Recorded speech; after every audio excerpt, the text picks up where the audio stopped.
We going to work on tonight? Just some more trig stuff. Okay. Is it stuff you can verbalize?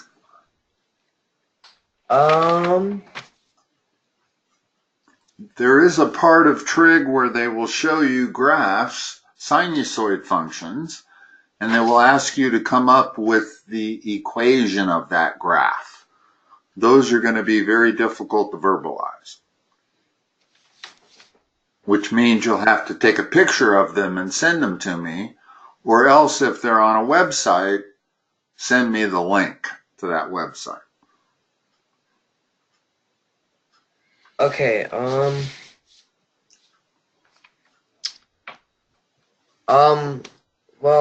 I kind of need help with like finding the measure of an angle, so I need to send you a picture of it. Or you could describe the triangle and give me the dimensions that they gave you. It's not a triangle. It's like on a graph, and it's like a kind of like a circle shape looking. Let's go. Have you sent something to me before? Yeah, I have. Okay, then it should default when you go to send the next one. Okay. Send it to davidcowan1949@gmail.com. Okay. And send it as an attached file if you could. If you're on an iPhone, send it as a large image file. Okay. And then tell me when it says file sent. Okay. And then I'll check my email.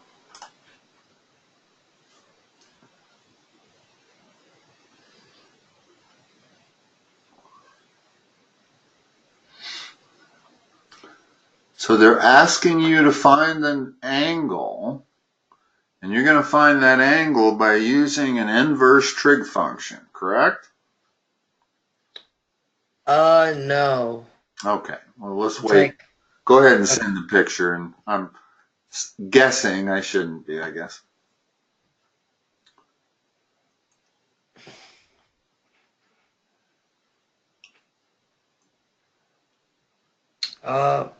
I'm not able to send like a picture on the email. How come? Can you attach it? In other words, if you take the picture with your phone, it's a JPG file, and then share it to my email address. Okay. Or go to your, are you on an iPhone or a Samsung? An iPhone. Okay. Yeah, I don't have as much expertise on that because I don't have an iPhone, but you want to send it to my email and you want to attach it as a large image file. Okay.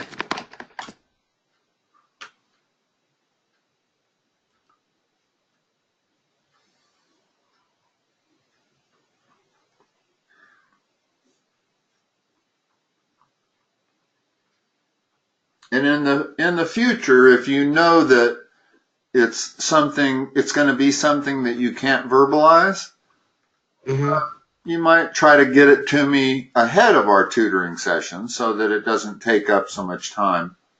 Okay. Especially since we only have a half hour.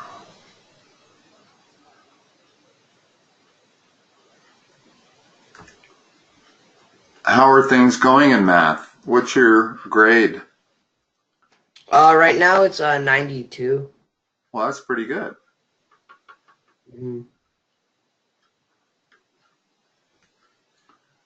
Okay, I'm not able to send it, so we'll just do something else. Okay. Do you have anything you can verbalize at all? Oh, yeah, I do. Okay. Go ahead and I'll start writing. Okay, so I need to. What area of trig are you on right now? Kind of like just. So for this one, I need to like solve a right triangle. Okay. And so... There's the right triangle. Tell me the information they give you. Okay, and so they label... Yeah. And then... Angle C is given as 36 degrees. And 26 degrees and 20 minutes. 36 degrees, 20, what's the rest of it? 20 minutes. Any seconds? Yeah, and then the hypotenuse is 964.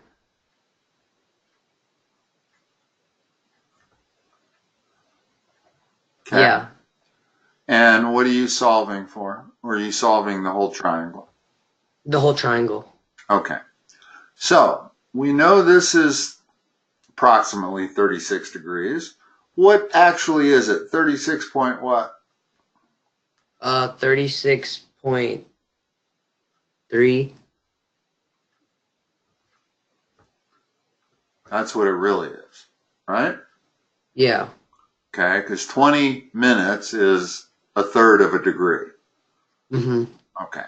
So, what we need is a trig function that relates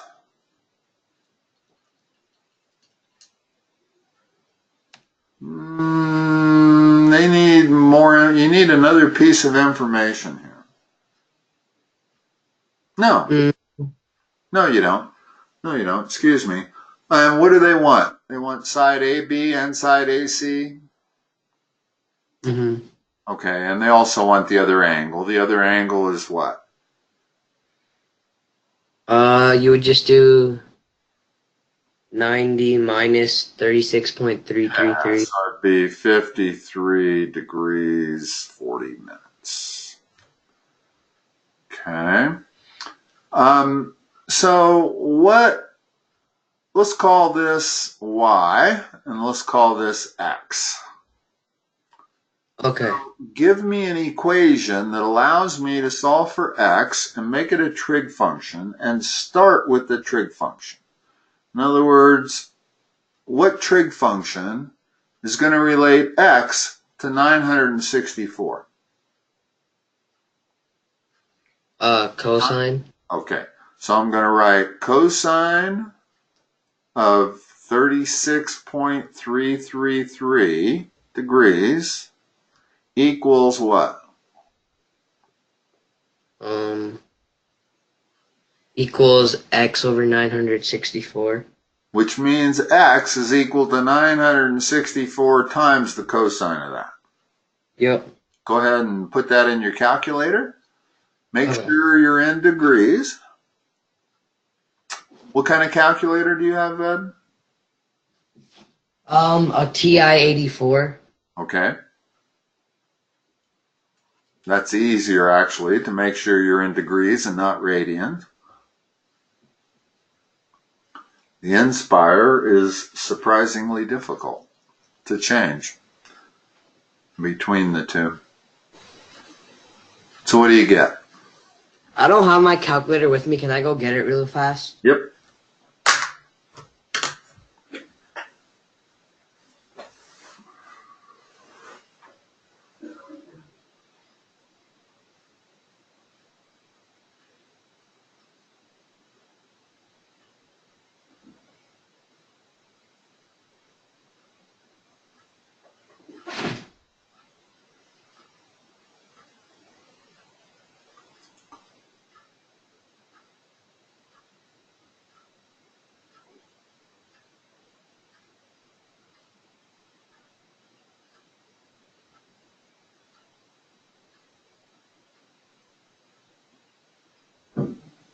Okay.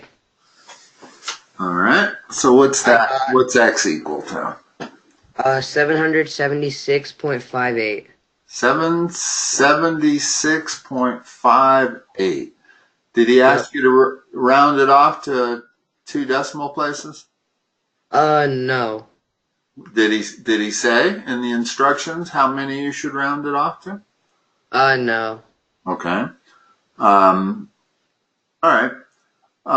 And that answer makes sense. I mean, if it had come out to be 3, it doesn't make sense. Mm-hmm. So, okay. And now let's solve for y. Now, at this point, you could theoretically use the Pythagorean theorem to solve for y. Mm-hmm. But that's not the easiest way to do it. That's actually going to be more, you'd have to square 964 and then subtract 776.58 squared. Give Mm-hmm. me a trig function that will allow you to solve for y. And there's a variety of them now that we have x. Well, you could do sine. Okay, so give me the equation. So sine y equals. No, you always take trig functions of angles. Oh yeah. So sine 53 degrees and 53.666. Okay, if you use sine of that 53-degree angle, then you're going to be looking at the opposite over Mm-hmm. the hypotenuse. It's not Yep. going to solve for y. Oh, okay. So you can do two things. You can use sine of the 36-degree angle, Yeah. or you could use cosine of the 53-degree angle. Both of them Yeah. will solve for y. You could also use tangent of either angle, and that would solve for y. But the simplest thing is to always use sine or cosine if you can. So the sine of 36.333 is equal to what? Y over 964. Which means y is equal to 964 times that. What does that give you?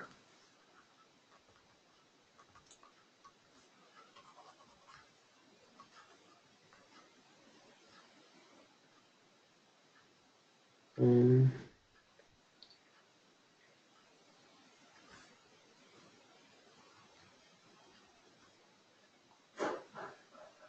571.14. Okay, now is there one last ballpark check we can use to see whether these make sense or not? Um, The you one could use, I, the one I use is the smallest side of a triangle is always opposite the smallest angle. The largest side is always opposite the largest angle. The second smallest angle is always opposite the second smallest side. So this being opposite 53 and this being opposite 36 is definitely what you would expect. So mhm. those answers look correct. In other words, you didn't make an obvious error. You might have made a subtle error by typing 35 instead of 36, and you would have gotten something close. But it looks like those are the answers. Okay. So that's usually what you want to do on all of these triangle problems is find a trig function that you can solve. Okay. Okay. Now, let me give you one. I might have already given you this one. You know how to solve that for theta? Yeah. What? How? So you would do sine of theta equals 3 over 5, and then cosine of theta equals. Hold on. You don't need to do the cosine. In other words, you can solve for theta from that alone. Here's what you need to know. We take trig functions of angles to get ratios. We take inverse trig functions of ratios to get angles. In other words, if that is true, then this is true. And this you get out of your calculator. Look up the inverse sine of 6/10. Okay.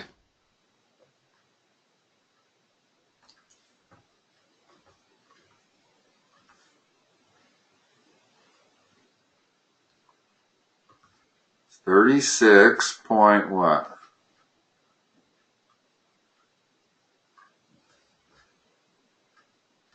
Have you had inverse trig functions yet? No. Really?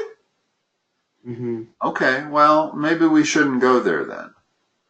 You will definitely have them, but let's cover the stuff you're covering. I don't want to get ahead of you, although that's not necessarily bad. I mean, you know, it can only benefit you. Yeah. If you're going to get that information next week in class, then it would be actually helpful to you if we went over it first. So let's just cover a real common. If the sine of 30 degrees is what? You know what that is? It's a good one to memorize. Oops. It's 1/2. Okay. Okay.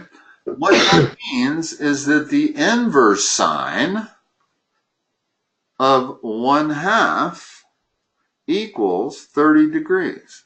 In other words, when we're solving for angles, we use the inverse trig function. When we are solving for ratios, we use the trig function. So you're always taking trig functions of angles to get ratios, and you take inverse trig functions of ratios to solve for angles. Okay. And sometimes you need to solve for an angle. In other words, that 3, 4, 5 triangle, I mean, you've been dealing with that triangle for 3 years, I'm sure. Yeah. But they've never asked you what this angle is. Well, it turns out that angle is approximately 37, and this one's approximately 53. But the only way I figured it out was by taking the inverse sine of 3/5. And that gives you 37 degrees. Okay, so that's the whole thing about inverse trig functions. They're the ways you find angles when you don't know angles. When you don't know sides, usually you use the trig functions. In this particular problem, we know all 3 sides. Now, maybe they would have given you the problem like this. They didn't give you that side, they didn't give you that side, but they gave you 37 degrees. And now you can solve for y, and you can solve for x, and they'll come out to be 3 and 4, respectively. So it depends on whether you're solving for sides of angles or whether you're solving for angles as to how you go about it. What else you got, Ved? Stick I with was the able stuff to you've attach been. the image. I'm sorry? I was able to attach the image. Okay, let's have a look, see if I got it on my email yet.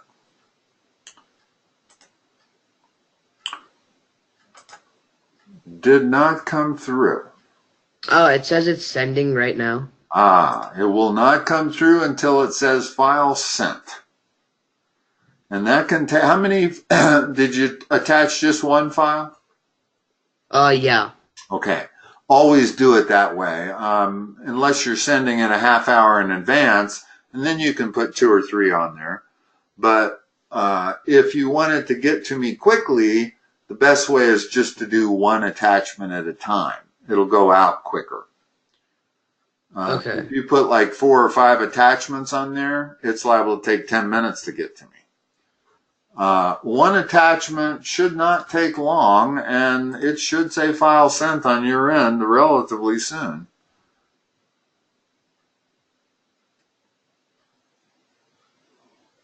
In the meantime, let's not wait for it. Is there anything else you can verbalize while we're waiting for that picture?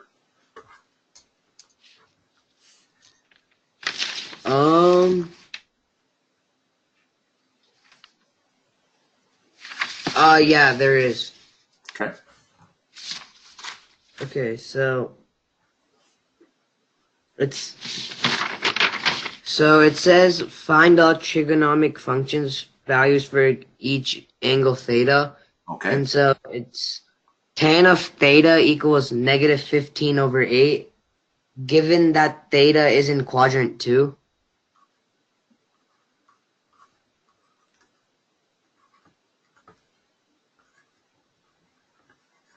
Okay. So, first of all, we're going to solve for theta, right? Yeah. How would you do that? This is where you have to use the inverse function. In other words, you can't solve this problem without the inverse function. At least I don't think you can. Hold on a second. Let me see. If we take our typical approach, which is to draw a triangle and label theta, and if the tan of theta is 15 over 8, then it has to be like that. Okay. This happens to be an 8, 15, 17, I believe. It's a perfect Pythagorean triangle.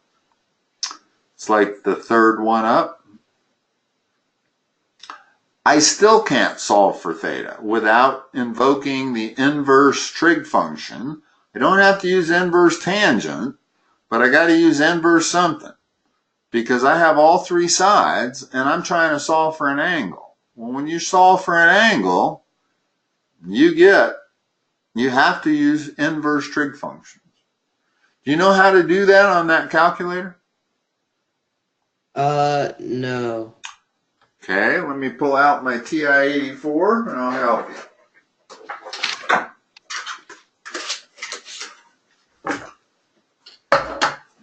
You see the sine key? Uh-huh. The blue key above it is inverse sine. Oh, okay. So, since we've labeled all three sides here, let's not use inverse tangent, let's use inverse sine. So I'm going to take the inverse sine of what? Sine of 15 over 17. That the inverse sine of 15 over 17. It's also pronounced arc sine. Arc sine and inverse sine mean the same thing. Okay? What's your calculator give you when you put in that?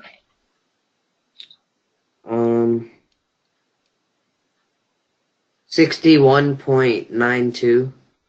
Okay, so that's 62 degrees. That would be that 28 degrees.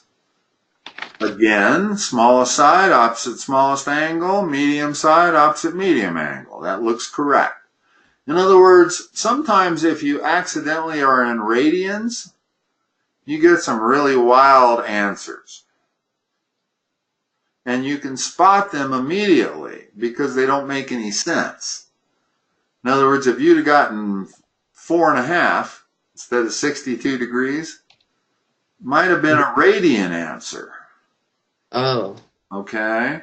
So you have to know how to get your computer in radians. If you hit mode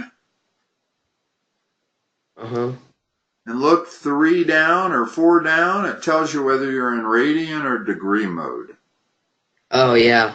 You're in degree mode, right? Yep. Okay. That's the way you put it in the proper mode. Another really quick way you can tell is to take the sine of 30, always. That should always come out to be 0.5. If it doesn't, you're in radian mode. Okay. In other words, if I don't know if I'm in degree mode or radian mode, I do that. If it comes out to 0.5, I'm in degree mode.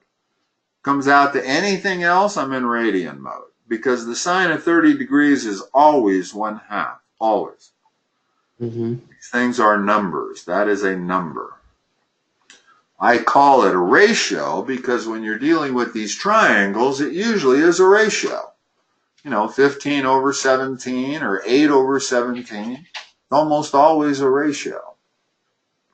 Now, I didn't really need to know this was 17 degrees. Let's do the problem again. only this time, what trig function am I going to use to solve for theta? Huh? Tan. Inverse tan. Yeah, inverse tan. Because I'm solving for an angle. So it would be the inverse tan of what? Inverse tan of 15 over 8. That's it. And that's going to give you, go ahead and do that in your calculator. The inverse tan is right above the tan key. And you should get the exact same answer. Yeah, 61.9. Okay. Does your thing say sent yet? No. You might have a slow internet connection or something. Something's going on with your Wi-Fi or whatever. It seems to be having a lot of difficulty sending an attached file. You can, well, I don't know how to interrupt. I don't know how you would interrupt what you're doing now to send it as an embedded file. You could try doing that. If it comes out vertically, it'll be fine. If it comes out rotated 90 degrees, I won't be able to read it. But if you can ensure that it's embedded vertically, I'll be able to read it. If you want to try canceling that and resending it, I don't know how hard that is to do. We only have, oh, and you know what? We really don't have that much time anyway. We really have time for like one more problem. Okay. So once you find one you can verbalize. Okay.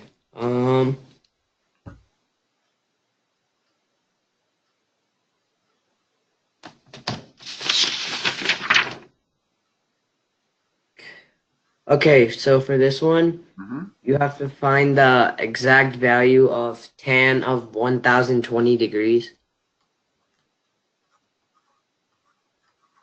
With or without a calculator? Without. Okay. When you have an angle that is outside the unit circle, by that I mean greater than 360 or less than negative 360, I suppose. But if it's outside the unit circle, greater than that, you need to convert that to the coterminal angle. Okay. That's less than 360. So what you do is you subtract from this as many multiples of 360 as you can. Okay. Well, how about we subtract 720? That's 2 multiples of 360. The tan of 300 degrees is the same thing as the tan of 1020. Oh, So the same as the tan of 660. Okay. Okay, that's the way it works. This is all you have to do with these big angles is convert them to angles that are less than 360. And you do that by subtracting as many multiples of 360 as you can. Okay. Now, I wouldn't want to subtract 4 multiples, or rather 3 multiples would be 1080, and then I'd end up with a negative 60 degrees, which also is exactly the same as the tan of 300 degrees. In other words, all of these coterminal angles are the same. So in your calculator, just take the tan of 300. What do you get?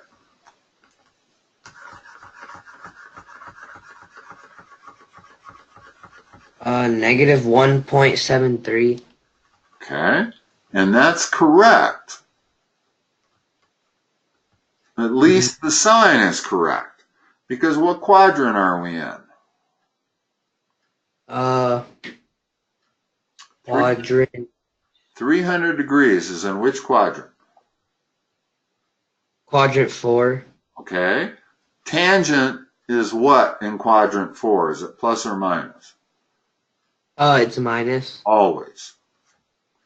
So if we didn't have a minus sign there, you did something wrong. We knew it had to be minus because it's in quadrant 4. Okay. But you don't need to worry about what quadrant that is. subtract all the multiples of 360 that you can, and you end up with an angle that now you know what quadrant that's in. Not that you really need to know what it is. Your calculator gave you the answer. Unless they wanted you to do that without a calculator, which we can do. Yeah. Because that's the same as the tan of 60. And I know what the tan of 60 is. It's root 3. And I know it's negative. So it's negative root 3 is actually the precise answer. This was just a rounded off answer. In other words, if I look at my 30-60 triangle, it's 1, root 3, 2. So the tan of 60 is root 3 over 1. Oh, okay. Okay. And I did it of 60 degrees because that's the reference angle. So I can always get the absolute number from the reference angle, and then I figure out the plus or minus sign by which quadrant it's in. Well, I don't use 60 as the quadrant. That'd be first quadrant. I know the original quadrant is the original angle is 300 degrees, which is fourth quadrant. So you always have to maintain that original information. It's in the fourth quadrant, so we know our answer's got to be negative. Okay. Veb, that going to do it for you this evening? Yeah. Okie dokes. I'll talk to you next time. Yep. Thank you.